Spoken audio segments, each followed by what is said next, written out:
Hello, good morning. എല്ലാവർക്കും സുഖമല്ലേ? ജോലിക്കൊക്കെ അപ്ലൈ ചെയ്യുന്നുണ്ടെന്ന് വിചാരിക്കുന്നു കേട്ടോ. നവംബർ ഡിസംബർ മാസത്തിൽ അപ്ലൈ ചെയ്തതിൽ ഒരു ശ്രീജുവിന് ഇൻ്റർവ്യൂ കിട്ടി എന്നറിഞ്ഞു. വളരെ ഹാപ്പിയാണ് കേട്ടോ. ഓരോരുത്തർക്കും ഇങ്ങനെ ജോലി കിട്ടി വരുമ്പോൾ ഞാൻ വളരെ ഹാപ്പിയാണ്. അപ്പോൾ കഴിഞ്ഞ ദിവസം എനിക്കൊരു വാട്സാപ്പ് മെസ്സേജ് ചെയ്തിട്ടുണ്ടായിരുന്നു, ഇൻ്റർവ്യൂ കിട്ടിയിട്ടുണ്ട്. പിന്നെ ജോലിയുടെ കാര്യത്തിലേക്കൊന്നും കടന്നിട്ടില്ല. ഏതോ റിമോട്ട് ഏരിയയിലുള്ള ഒരു കമ്പനിയിലേക്കാണ് ജോലി കിട്ടിയിട്ടുള്ളത്. അഗ്രികൾച്ചറൽ ഫീൽഡിൽ ആണ് ജോലി കിട്ടിയിട്ടുള്ളത്. അപ്പോൾ ഫാമിലൊക്കെ ജോലി ചെയ്യേണ്ടി വരും. വളരെ ബുദ്ധിമുട്ട് പിടിച്ച ജോലിയാണ് ഫാമിലൊക്കെ ചെയ്യാന്ന് വെച്ചാൽ. അതായത് വളരെ കഷ്ടപ്പെടേണ്ടി വരും. നമുക്ക് മറ്റാളുകളായിട്ട് കോണ്ടാക്ട് ചെയ്യാനായിട്ടൊക്കെ ബുദ്ധിമുട്ടായിരിക്കും. കാരണം ഇത് ഫാം എന്ന് പറയുന്നത് നമ്മുടെ നാട്ടിൽ ഒന്നോ രണ്ടോ പശുക്കളെയൊക്കെ ഓരോ വീട്ടിൽ വളർത്തുന്നത് പോലെ ന്യൂസിലൻഡിൽ പശുവിനെ വളർത്താനുള്ള അനുവാദമില്ല. പശു കരഞ്ഞിട്ടുണ്ടെങ്കിൽ തൊട്ടടുത്തുള്ള നമ്മുടെ അയൽവക്കക്കാർ പ്രശ്നം ഉണ്ടാക്കും. അപ്പോൾ അതുകൊണ്ട് വീടുകളിലൊന്നും വളർത്താൻ പറ്റില്ല. ഇപ്പോൾ എൻ്റെ മോളുടെ വീട്ടിലെ 2-3 കോഴികളെ വിരിയിച്ചെടുത്തു. അത് വളർന്ന് വലുതായപ്പോഴൊക്കെ പൂവൻ കോഴിയായിരുന്നു. അപ്പോൾ രാവിലെ എണീക്കുമ്പോഴേക്കും ഇതിങ്ങനെ കൂവാൻ തുടങ്ങും. അപ്പോഴേക്കും അപ്പുറത്തെ വീട്ടുകാരിങ്ങനെ എത്തി നോക്കാൻ തുടങ്ങി. അപ്പോഴേക്കും കോഴി കൂവാണ്ടിരിക്കാനായിട്ട് കോഴിയുടെ തലയിൽ ഒരു ബാൻഡ് പോലത്തെ ഒരു സാധനം ട്രേഡ് മീന്ന് വാങ്ങിയിട്ട് അതിവിടെ ഇട്ടു. അപ്പോൾ കോഴി കൂവുമ്പോൾ സൗണ്ട് പുറത്തേക്ക് വരില്ല. ഇതൊക്കെ അവർ ഡിസ്റ്റർബൻസ് ആയിട്ടാണ് കാണുന്നത്. അപ്പോൾ അങ്ങനെ ചെമ്മരിയാടുകളെയോ പശുവിനെയോ കോഴിയെയോ ഒക്കെ ഇവിടെ വളർത്താനായിട്ട് പാടില്ല. ഇതൊക്കെ വലിയ വലിയ ഫാമുകളിലാണ് ചെയ്യുന്നത്. അതും തൊട്ടടുത്തൊന്നും ആയിരിക്കില്ല. ഈ ഫാം മാത്രമുള്ള ഒരു ഏരിയ ഉണ്ടാവും. ഇപ്പോൾ ഇൻഡസ്ട്രിയൽ ഏരിയാസ് വേറെയാണ്, ഫാമിംഗ് ഏരിയാസ് വേറെയാണ്. അപ്പോൾ വളരെ ദൂരെയുള്ള സ്ഥലത്തൊക്കെ ആയിരിക്കും ജോലി കിട്ടുന്നത്. ചിലപ്പോൾ അവിടുത്തെ ജോലിക്കാരിൽ 1-2 പേര് മാത്രമേ ഉണ്ടാവുള്ളൂ കോണ്ടാക്റ്റിന്. പുറത്ത് സിറ്റിയിലേക്ക് വന്നിട്ട് വേണം അവർക്ക് ആവശ്യമുള്ള സാധനങ്ങളൊക്കെ വാങ്ങാൻ. അപ്പോൾ അവർ ആഴ്ചയിൽ ഒരു ദിവസമൊക്കെ വന്നിട്ട് സാധനങ്ങളൊക്കെ വാങ്ങി തിരിച്ചു പോകും. അപ്പോൾ ശ്രീജുവിന് കൺഗ്രാറ്റ്സ്. എല്ലാവരോടും ഞാൻ പറഞ്ഞാലേ ജോലിക്കൊക്കെ അപ്ലൈ ചെയ്യാനായിട്ട് നിങ്ങൾ എത്ര പേര് ചെയ്തു എന്ന് എനിക്കറിയില്ല. കുറേ ആളുകളൊക്കെ തിരക്കിട്ട് ഇതൊക്കെ ചെയ്തു എന്ന് എനിക്കറിയാം. പക്ഷേ എല്ലാവർക്കും റിസൾട്ട് കിട്ടണമെന്നില്ല. ലക്ക് അനുസരിച്ചാണ് നമുക്കതിവിടെ കിട്ടുന്നത്. ചിലപ്പോൾ ഒരു പ്രാവശ്യം തന്നെ ജോലിക്ക് അപ്ലൈ ചെയ്യുമ്പോൾ ജോലി കിട്ടിയെന്ന് വരും. അല്ലെങ്കിൽ നമ്മളിങ്ങനെ കുറേ ശ്രമിക്കുക, ഒരു ദിവസം നമുക്ക് അതിൻ്റെ റിസൾട്ട് ഉണ്ടാവും. കുറച്ച് നാളങ്ങനെ ഒന്ന് കഷ്ടപ്പെടാനുള്ള ഒരു മനസ്സ് വേണം, എന്നാലേ നമുക്ക് ജോലി കിട്ടുള്ളൂ. അപ്പോൾ ഇങ്ങനെയുള്ള രാജ്യങ്ങളിലേക്ക് വന്നെത്താനായിട്ട് കുറച്ച് കഷ്ടപ്പാട് അത്യാവശ്യമാണ്. ഇവിടെ വന്നാലും ഒരുപാട് കഷ്ടപ്പാടുകളുണ്ട്. ഇപ്പം നേരത്തെ ഞാൻ പറഞ്ഞ മനു വന്ന സമയത്ത് മനുവിന് അവിടെ ചെന്ന് ജോലി ചെയ്യുന്ന സമയത്ത് ഒരുപാട് വിഷമങ്ങളായിരുന്നു, ഒരുപാട് കഷ്ടപ്പാടുകളുണ്ടായിരുന്നു. ഇതുപോലെ തന്നെ പുറത്തേക്ക് പോകണമെന്നുണ്ടെങ്കിൽ തൊട്ടടുത്ത് സിറ്റിയൊന്നുമില്ല, കുറേ ദൂരെയൊക്കെ പോകണം, ഫ്രണ്ട്സൊന്നുമില്ല, അങ്ങനെയുള്ള ഒരുപാട് കാര്യങ്ങളൊക്കെ ഉണ്ടായിരുന്നു. പക്ഷേ ഇപ്പോൾ പുതിയ സ്ഥലത്തേക്ക് പോയപ്പോഴേക്കും അവിടെ ഒരു മലയാളി ഫാമിലിയിൽ താമസിക്കുന്നു, അവരായിട്ട് കോണ്ടാക്റ്റ് ഉണ്ട്. അതുപോലെ തന്നെ തൊട്ടടുത്ത് ആളുകളൊക്കെ ഉണ്ട്. അപ്പം നല്ല കോണ്ടാക്റ്റ് ഉള്ള ഒരു സ്ഥലമാണ് പാമേഴ്സ്റ്റൺ നോർത്ത് എന്ന് പറയുന്നത്. അതുപോലെ ആദ്യം തന്നെ നിങ്ങളൊരു എൻട്രി കിട്ടാനാണ് നോക്കേണ്ടത് കേട്ടോ. ആ എൻട്രി കിട്ടിക്കഴിഞ്ഞിട്ടുണ്ടെങ്കിൽ ഇവിടെ വന്നിട്ട് പിന്നെ നിങ്ങൾക്ക് നിങ്ങളുടെ ജോലിയിലേക്ക് കയറാം. നഴ്സിംഗ് ജോബ് നോക്കുന്നവരാണെങ്കിലേ ആദ്യം തന്നെ നിങ്ങൾ കെയർ അസിസ്റ്റൻറ്റ് ജോബ്സിനൊക്കെ അപ്ലൈ ചെയ്യുക. അപ്പോൾ അങ്ങനെയുള്ള ജോലിയൊക്കെ കിട്ടാൻ എളുപ്പമായിരിക്കും. നിങ്ങൾക്ക് നാട്ടിൽ എക്സ്പീരിയൻസ് ഒക്കെ ഉണ്ടാവും. ആ എക്സ്പീരിയൻസ് ഒക്കെ വെച്ചുകൊണ്ട് അപ്ലൈ ചെയ്യാം കേട്ടോ. അപ്പോൾ ഇതുപോലെ സ്പോൺസർഷിപ്പ് കൊടുക്കുന്ന കമ്പനികൾ ഒരുപാടുണ്ട്. അപ്പോൾ അവർക്ക് ജോലിക്കാരെ ആവശ്യമായിട്ട് വരുന്ന സമയത്തായിരിക്കും ചിലപ്പോൾ നിങ്ങളുടെ ആപ്ലിക്കേഷൻ അല്ലെങ്കിൽ ഒരു ലെറ്റർ ഇവിടെ കിട്ടുന്നത്. അപ്പോൾ പെട്ടെന്ന് തന്നെ അവർ വിളിച്ചെന്ന് വരും. ഒരുപാട് ആപ്ലിക്കൻസ് ഒക്കെ ഉണ്ട് ഇവിടെ. പക്ഷെ നിങ്ങളുടെ ആ ഒരു നിമിഷത്തിൽ അവർക്ക് ഇവിടെ വിളിക്കാൻ തോന്നിയിട്ടുണ്ടെങ്കിൽ അത് നിങ്ങളുടെ ലക്കാണ്. അപ്പോൾ അങ്ങനെയും ജോലി കിട്ടി വരുന്നവരുണ്ട് കേട്ടോ. അപ്പോൾ ട്രേഡ് മീ, സീക്ക്, അതുപോലെ ഇൻഡീഡ് ഇതൊക്കെ വഴി ജോലി കിട്ടി വരുന്നവരുണ്ട്. ഇപ്പോൾ തന്നെ ശ്രീജു തന്നെ അതിലൊരാളാണ്. അപ്പോൾ എനിക്ക് ഭയങ്കര ഹാപ്പി ആയിട്ടാ ഒരാൾ കൂടി ഇങ്ങോട്ട് വരാൻ പോകുന്നു എന്ന് അറിയുമ്പോൾ. അപ്പോൾ അതുപോലെ തന്നെ നിങ്ങൾക്ക് ഓരോരുത്തർക്കായിട്ട് ഇങ്ങോട്ട് വരാൻ സാധിക്കുമെന്ന് തന്നെ എനിക്ക് ഉറപ്പുണ്ട്. ആ ഉറപ്പ് നിങ്ങൾക്ക് കൂടി വേണം, എന്നാലേ നിങ്ങൾക്ക് ജോലി കിട്ടുള്ളൂ. അപ്പോൾ എല്ലാവരും ജോലിക്കൊക്കെ അപ്ലൈ ചെയ്യാം കേട്ടോ. നിങ്ങൾ വന്നിട്ടുണ്ടെങ്കിൽ നിങ്ങൾക്ക് ഇഷ്ടപ്പെടുന്ന ഒരു കാലാവസ്ഥയാണ് ഇവിടെ. കുറച്ച് തണുപ്പൊക്കെ ഉണ്ട്, പക്ഷേ ആ തണുപ്പൊക്കെ നമ്മൾ കുറച്ച് കഴിയുമ്പോഴേക്കും അതുമായിട്ട് അഡാപ്റ്റ് ആയിക്കോളും. പിന്നെ ഇപ്പം സമ്മറാണ് കേട്ടോ. നമുക്കിപ്പോൾ നല്ല ചൂടുണ്ട്, എങ്കിലും ചെറിയൊരു തണുപ്പുള്ള ഒരു ചൂടാണ്. കുറച്ച് കാറ്റുണ്ടെങ്കിൽ നല്ല തണുപ്പുണ്ടാവും.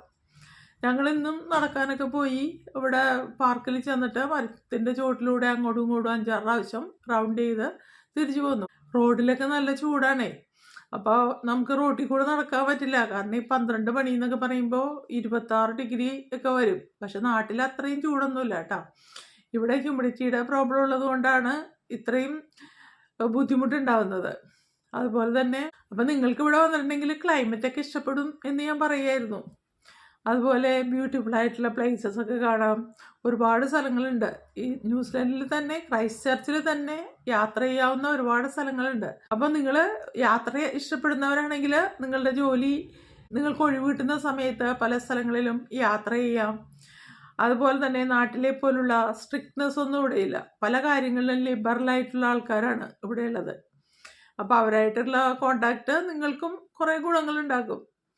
അപ്പോൾ അങ്ങനെയൊക്കെ ആഗ്രഹിക്കുന്നവരുണ്ടെങ്കിൽ വേഗം തന്നെ പോയിട്ട് ജോലിക്കൊക്കെ അപ്ലൈ ചെയ്തോളാം കേട്ടോ. കാരണം നിങ്ങൾക്കുള്ളതായിരിക്കും ചിലപ്പോൾ ആ ജോബ്. അപ്പോൾ നിങ്ങളത് അപ്ലൈ ചെയ്താലേ നിങ്ങൾക്കത് കിട്ടുള്ളൂ. അപ്പോൾ കാണുന്ന മുറയ്ക്ക് നിങ്ങൾ ആ ജോലിക്കൊക്കെ പെട്ടെന്ന് തന്നെ പോയിട്ട് അപ്ലൈ ചെയ്തോളുക. ജോലി എന്തായാലും കിട്ടും എന്നുള്ളത് ഉറപ്പാണ്. ഓരോരുത്തർക്കായിട്ട് ഇങ്ങനെ കിട്ടി വന്നുകൊണ്ടിരിക്കുകയാണ്. അപ്പോൾ അതുകൊണ്ട് എല്ലാവരും ജോലിക്ക് അപ്ലൈ ചെയ്തോളുക. അപ്പോൾ ശ്രീജുവിൻ്റെ അപ്ഡേറ്റ് എന്തൊക്കെയാണെന്ന് ഞാൻ പിന്നീട് പറയാം കേട്ടോ. ഇപ്പോൾ ഈ ഒരു ഇൻ്റർവ്യൂ കോൾ വന്നെന്ന് മാത്രമേ ഉള്ളൂ. അത് കിട്ടണം എന്ന് ഉറപ്പൊന്നുമില്ല, പക്ഷെ കിട്ടുകയും ചെയ്യാം. അപ്പോൾ അതുപോലെ ആർക്കെങ്കിലും ഇൻ്റർവ്യൂ കോൾ കിട്ടിയിട്ടുണ്ടെങ്കിൽ താഴെ കമൻറ്റ് ചെയ്യണം കേട്ടോ.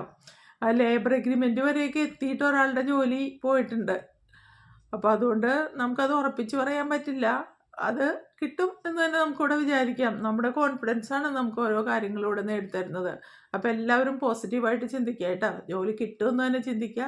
തീർച്ചയായിട്ടും നിങ്ങൾക്കും ജോലി കിട്ടും. ഓരോരുത്തരായിട്ട് ഇങ്ങനെ കിട്ടിക്കൊണ്ട് വന്നിരിക്കുകയല്ലേ. അപ്പോൾ അമിതമായിട്ട് ആഗ്രഹം ഉണ്ടെങ്കിൽ അതെന്തായാലും നമുക്ക് കിട്ടും. അമിതമായിട്ട് ആഗ്രഹിച്ചിട്ടുണ്ടെങ്കിൽ ആ ജോലി നമുക്കിവിടെ കിട്ടും എന്നുള്ളത് ഉറപ്പാണ്. അപ്പോൾ എല്ലാവരും പോസിറ്റീവായിട്ട് ചിന്തിക്കുക, നല്ല കാര്യങ്ങൾ മാത്രം പറയുക, വീട്ടിലുള്ള കുട്ടികളെയും അതുപോലെ തന്നെ പരിശീലിപ്പിക്കുക. അവരുടെ ഫ്യൂച്ചറിനും അത് ഗുണകരമായിട്ട് മാറും. ഉള്ള കുറച്ച് കമ്പനീസിനെ കുറിച്ച് ഞാനിന്നിവിടെ പറയാം കേട്ടോ. അപ്പോൾ അങ്ങനെയുള്ള കമ്പനീസിലുള്ള ജോബ് നിങ്ങൾ സെർച്ച് ചെയ്തിട്ട് ആ ജോബിന് നിങ്ങൾ അപ്ലൈ ചെയ്യുക. കുറച്ച് നാൾ നമുക്ക് ആരുമായിട്ടും കോണ്ടാക്റ്റ് ഇല്ലാണ്ട് കഴിയണമെന്ന് മാത്രമേ ഉള്ളൂ. അത് കഴിയുമ്പോൾ നമുക്ക് ഇഷ്ടമുള്ള സ്ഥലത്തേക്ക് മാറാം. ഒരുപാട് ഗ്രോത്ത് ഓപ്പർച്യൂണിറ്റീസ് ഉണ്ട് ഇവിടുത്തെ ജോബ്സിന്. അപ്പോൾ നിങ്ങൾ ആ കമ്പനികളിലൊക്കെ സെർച്ച് ചെയ്ത് അവിടുത്തെ ജോബ്സ്, അവിടെ പല തരത്തിലുള്ള ജോബ്സ് ഉണ്ടാവും. ഇപ്പോൾ ഒരു അഗ്രികൾച്ചറൽ കമ്പനി ആണെങ്കിൽ അവിടെ ഇലക്ട്രീഷ്യനെ വേണം, പ്ലംബറിനെ വേണം, അങ്ങനെ കുറേ കാര്യങ്ങൾ പല പല ജോലിക്ക് ആളെ ആവശ്യമുണ്ടാവും. അപ്പോൾ അങ്ങനെയുള്ളവരൊക്കെ അത് സെർച്ച് ചെയ്ത് നോക്കുക. എല്ലാവരും നോക്കുക നിങ്ങൾക്ക് പറ്റിയ ജോബ് ഉണ്ടോയെന്ന്. എന്നിട്ട് ജോലിക്കൊക്കെ അപ്ലൈ ചെയ്യുക കേട്ടോ. ഇന്ന് ഞാനൊരു അക്രഡിറ്റഡ് എംപ്ലോയേഴ്സ് ലിസ്റ്റ് ഇട്ടിട്ടുണ്ട്. എല്ലാ കമ്പനീസിൻ്റെയും പേരുണ്ട് ഇതിൽ. അതായത് അക്രഡിറ്റഡ് ആയിട്ടുള്ള എല്ലാ കമ്പനീസിൻ്റെയും പേര് ഇതിൽ കാണാം. നിങ്ങളിത് സ്ക്രോൾ ചെയ്ത് മുകളിലേക്ക് എടുത്തു കഴിയുമ്പോൾ കീവേഡ് സെർച്ച് എന്ന് പറയുന്ന ഒരു ബോക്സ് ഉണ്ട്. ആ ബോക്സിൽ നിങ്ങൾക്ക് ഏത് ജോലിയൊക്കെ ആണോ നിങ്ങൾ നോക്കുന്നത് ആ കമ്പനി കിട്ടാനായിട്ട്, ഇപ്പോൾ എക്സാമ്പിൾ ലോജിസ്റ്റിക്സ് ആണെങ്കിൽ അവിടെ ലോജിസ്റ്റിക്സ് എന്ന് ടൈപ്പ് ചെയ്ത് കൊടുക്കുക. എന്നിട്ട് സെർച്ച് എന്ന് പറയുന്ന ഈ ബട്ടണിൽ നിങ്ങൾ ടച്ച് ചെയ്തിട്ടുണ്ടെങ്കിൽ നിങ്ങൾക്ക് ഒരുപാട് ലോജിസ്റ്റിക് കമ്പനീസ് ഇവിടെ കാണാം. ഇതെല്ലാം അക്രഡിറ്റഡ് എംപ്ലോയേഴ്സാണ്. ഇവർക്ക് ഇൻ്റർനാഷണൽ ആപ്ലിക്കൻസിന് ജോലി കൊടുക്കാനുള്ള അക്രഡിറ്റേഷൻ ഉണ്ട്. അപ്പോൾ ഈ കമ്പനികളെയൊക്കെ നിങ്ങൾ ഇമെയിൽ ചെയ്തിട്ടൊന്ന് ചോദിച്ചു നോക്കുക കേട്ടോ. ഇത് ലോജിസ്റ്റിക്സിൻ്റെ ആണ്. ഇനിയിപ്പോൾ നിങ്ങൾക്ക് ലോജിസ്റ്റിക്സ് അല്ല വേണ്ടതെന്ന് വെച്ചാൽ നിങ്ങൾ അഗ്രികൾച്ചറൽ ഫീൽഡിൽ ജോലി ചെയ്യാൻ ഉദ്ദേശിക്കുന്നെങ്കിൽ അവിടെ നമുക്ക് അഗ്രികൾച്ചർ എന്ന് ടൈപ്പ് ചെയ്ത് കൊടുക്കുക. എന്നിട്ട് സെർച്ച് ബട്ടണിൽ ക്ലിക്ക് ചെയ്യുക. അപ്പോൾ എല്ലാ അഗ്രികൾച്ചറൽ കമ്പനീസിൻ്റെയും നെയിം വരുന്നു. ഈ കമ്പനികളെല്ലാം തന്നെ അക്രഡിറ്റഡ് ആണ്. അതായത് ഒരു ഇൻ്റർനാഷണൽ ആപ്ലിക്കൻറ്റിന് ജോലി കൊടുക്കാനായിട്ട് അക്രഡിറ്റഡ് ആയിട്ടുള്ള കമ്പനീസാണ് ഇതൊക്കെയും. ഇതിൽ നിന്ന് ഏതെങ്കിലും ഒരു കമ്പനി നിങ്ങൾ ക്ലിക്ക് ചെയ്തിട്ട് ആ കമ്പനിയുടെ കരിയർ ബട്ടണിൽ ക്ലിക്ക് ചെയ്ത് നോക്കുക. നിങ്ങളുടെ ജോബ് അവിടെ ഉണ്ടെങ്കിൽ നിങ്ങൾ അവർക്കൊരു ഇമെയിൽ അയച്ച് നോക്കുക.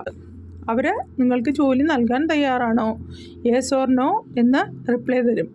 അപ്പോൾ നിങ്ങൾക്ക് അവരോട് ഡീറ്റെയിൽസൊക്കെ ചോദിച്ച് മനസ്സിലാക്കാം. ഇനി വീണ്ടും നിങ്ങൾക്ക് മറ്റൊരു ജോലിയാണ് ആവശ്യമെങ്കിൽ ഹോസ്പിറ്റൽ എന്ന് ടൈപ്പ് ചെയ്തിട്ട് സെർച്ച് ചെയ്ത് നോക്കുക. ഇവിടെ എല്ലാം ഹോസ്പിറ്റാലിറ്റി ലിമിറ്റഡ് എന്ന് പറഞ്ഞ കുറേ കമ്പനീസിൻ്റെ പേരുകളിവിടെ വന്നിട്ടുണ്ട്.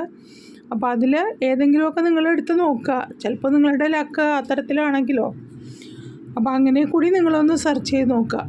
അപ്പോൾ നിങ്ങൾക്ക് വേണ്ടിയാണ് ഈ ഇമിഗ്രേഷൻ്റെ ഒരു അക്രഡിറ്റഡ് എംപ്ലോയേഴ്സ് ലിസ്റ്റ് ഞാനിവിടെ ഇട്ടിട്ടുള്ളത്. അപ്പോൾ ഇതുകൂടി പോയി നോക്കിയിട്ട് നിങ്ങൾക്കുള്ള ജോബ് അവിടെ ഉണ്ടോ എന്ന് നോക്കുക കേട്ടോ. നിങ്ങൾ ആ ലിസ്റ്റ് ക്ലിക്ക് ചെയ്ത് കഴിഞ്ഞിട്ട് മുകളിലേക്ക് സ്ക്രോൾ ചെയ്യുമ്പോഴായിരിക്കും ഈ സെർച്ച് ബട്ടൺ കാണുന്നത്.